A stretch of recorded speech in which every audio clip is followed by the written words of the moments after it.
साथियों नमस्कार। साथियों आज की वीडियो में बात करेंगे आलू की खेती के बारे में। जैसा कि आप जानते हो, पहली सिंचाई लगभग किसान साथियों की कंप्लीट हो चुकी है। दूसरी सिंचाई पर किसान साथियों ने अभी खरपतवारों का स्प्रे किया है और खरपतवार का स्प्रे करने के बाद उनकी फसल थोड़ी सी दबी हुई महसूस हो रही है। अभी यहाँ पर दूसरी सिंचाई लगाने से पहले किसान साथी पूछना चाहते हैं कि हमें कौन कौन से खादों का उपयोग करना चाहिए ताकि हमारे पौधे की जो भी ग्रोथ रेट है वो कम ना हो और खरपतवार नाशी का उपयोग करने से जो भी हमारी ग्रोथ कम हुई है वो एक साथ अच्छी हो सके।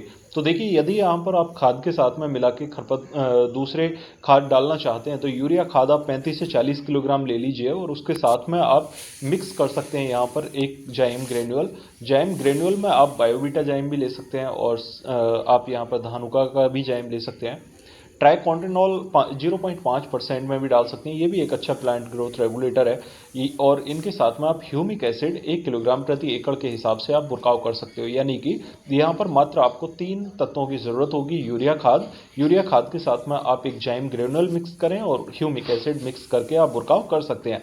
दूसरे पानी से पहले लगाई जाने वाली ये अच्छी डोज है और दूसरे पानी के बाद में जैसे ही आप दूसरा पानी लगाएं उसके साथ में आप यहाँ पर एक स्प्रे जरूर दें। स्प्रे के माध्यम से दिए जाने वाले जो पोषक तत्व होंगे उनके अंदर आप ह्यूमिक एसिड 500 ग्राम प्रति एकड़ ले सकते हैं और इसके साथ एक फंगीसाइड। यहाँ पर आप कार्बेंडाजिम 12% और मैनकोजेब 63% का कॉम्बिनेशन लगाएंगे तो आपको ज़्यादा अच्छे रिजल्ट देखने को मिलेंगे।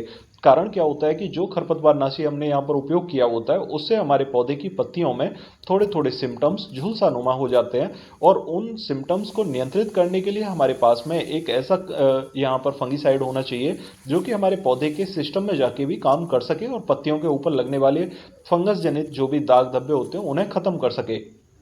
साथियों, कुछ खेतों में यहाँ पर वायरस जैसी स्थिति भी दिखाई दे रही है। कुछ जो पौधे हैं उनमें सुकड़ा के लक्षण दिखाई दे रहे हैं जो शुरुआती हमारे हम कह सकते हैं झुलसा के सिम्टम्स होते हैं। उनको नियंत्रित करने में भी कार्बेंडाजिम 12% और मैनकोजेब 63% का कॉम्बिनेशन बहुत कारगर है। 500 ग्राम दवा प्रति एकड़ के हिसाब से आप स्प्रे के माध्यम से यूज कर सकते हैं। नागार्जुन का कार्बेंडाजिम मैनकोजेब यदि आपको मिल जाता है तो वो एक बहुत अच्छा सब्स्टिट्यूट प्रोडक्ट है। अगर आपके एरिया में उपलब्धता है यूपीएल की या नागार्जुन की तो किसी भी एक का आप चुनाव करके रिजल्ट ले सकते हैं। नागार्जुन के भी अच्छे रिजल्ट देखने को मिले हैं। साथियों, पानी लगाने के लिए जा रहे हैं तो आपके आलू की जो अवस्था होगी वो लगभग 45 दिन की हो चुकी होगी और 45 दिन की अवस्था में आपके आलू का जो ट्यूबर है वो लगभग कंचानुमा हो चुका होगा। कंचे की आकृति वाला जो ट्यूबर है वो अब फूलने के कगार पर पहुंच चुका है और वहां पर आपके पौधे को कई प्रकार के अदर पोषक तत्वों की जरूरत होगी। यहाँ पर तीसरी सिंचाई करने से पहले बहुत सारे किसान साथी कुछ खादों का उपयोग करना चाहते हैं तो वो यूरिया खाद के साथ मिला के कौन कौन से खादों का उपयोग कर सकते हैं उसके बारे में बात करते हैं। यहाँ पर आप यूरिया खाद लगभग 35 किलोग्राम ले लीजिए प्रति एकड़ के हिसाब से और यहाँ पर अच्छे प्लांट ग्रोथ रेगुलेटर में अगर दानेदार ग्रेनुअल फॉर्म में देखा जाए तो ट्राइकॉन्टिनॉल 0.5% में है।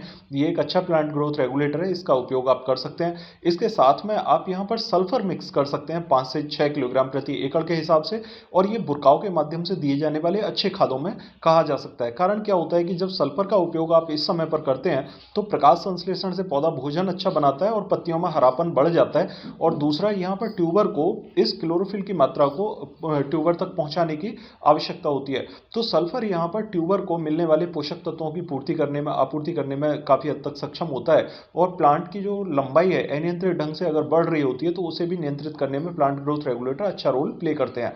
यहाँ पर आपने यदि ये खाद बुरकाव के माध्यम से दे दिया है और तीसरा पानी आप लगा के उसके साथ में आप पूछना चाहते हैं कि हमें अब यहाँ पर अपने पौधे की लंबाई को नियंत्रित करके अपने पौधे की ट्यूबर को बढ़ाने में कौन कौन से खादों का उपयोग करना चाहिए, तो आप यहाँ पर 05234 का उपयोग कर सकते हैं। 05234 आप 1 किलोग्राम प्रति एकड़ के हिसाब से ले लीजिए और बोरोन का 100 ग्राम प्रति एकड़ के हिसाब से मिश्रण यहाँ पर बहुत अच्छे रिजल्ट देगा।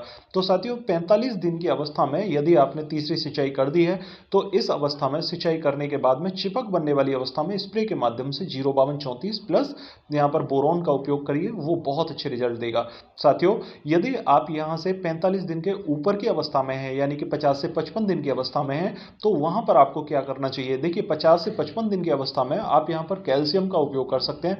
कैल्शियम नाइट्रेट आप 3 किलोग्राम प्रति बीघा के हिसाब से यानी कि 15 से 18 किलोग्राम प्रति एकड़ के हिसाब से बुरकाव कर सकते हैं अपने आलू की फसल में। और यदि आप 50 से 55 दिन की अवस्था में कैल्शियम का उपयोग कर लेते हैं तो आपको लगभग 65 दिन की अवस्था में यहां पर उपयोग करना होगा 0050 प्लस बोरॉन का स्प्रे। 0050 प्लस बोरॉन के स्प्रे से आपको लाभ ये देखने को मिलेगा कि आपकी पत्तियों में बनने वाला जितना भी क्लोरोफिल है या जितना भी स्टार्च की मात्रा है वो पौधे के जितने भी छोटे छोटे ट्यूबर होते हैं उन ट्यूबर्स में ट्रांसफर हो जाता है। यानी कि पत्ती और तने से बनने वाले जितने भी पोषक तत्व हैं वो ट्यूबर्स तक ले जाने का काम पोटास करता है। पोटास यहाँ पर आपके मौसमी टेम्परेचर के बदलाव को भी सहन करने की क्षमता पौधे को देता है। यदि आप अपने आलू की अगेती खुदाई करना चाहते हैं यानी कि 75 से 80 दिन में खुदाई करना चाहते हैं तो ये समय आपके लिए बहुत उपयोगी है। और आखिरी मोमेंट में लगभग 10 से 12 दिन का जब आपको समय मिल रहा हो उस समय पर आपको यूज़ करने होंगे दो बहुत ज़बरदस्त प्लांट ग्रोथ रेगुलेटर जिनके माध्यम से आपके आलू का ट्यूबर बहुत तेज़ी से ग्रोथ करेगा। इसमें आप यूज़ करेंगे टबोली जिसके अंदर पैक्लोब्यूटाजॉल 50% तक होता है। 35 ml दवा आपके खेत के लिए 1 एकड़ ज़मीन के लिए काफ़ी रहेगी। उसमें आप बोरॉन 0050 मिला के उपयोग करेंगे तो आपको बहुत अच्छे रिजल्ट मिलेंगे। यानी कि 1 किलोग्राम 0050 और यहाँ पर टवोली की मात्रा आपको 30 से 35 ml लेनी होगी।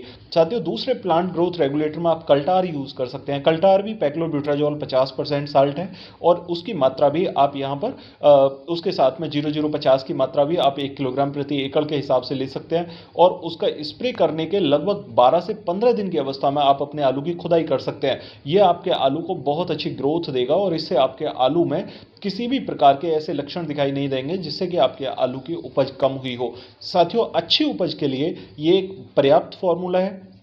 इसके माध्यम से आप बढ़िया उपज ले पाओगे और आपके आलू में रोग प्रतिरोधक क्षमता भी आखिरी तक बहुत अच्छी बनी रहेगी। साथियों आशा करता हूँ आप मेरी बात समझ पाए होंगे। फिर भी यदि आपकी कोई क्वेरी हो तो कमेंट बॉक्स में ज़रूर पूछेगा और यदि चैनल पर नए आए हैं तो चैनल को सब्सक्राइब करना बिल्कुल ना भूलें क्योंकि इस टाइप की ज़रूरी जानकारी मैं आपको देता रहता हूँ। मिलते हैं अगली वीडियो में, तब तक के लिए नमस्कार किसान साथियों।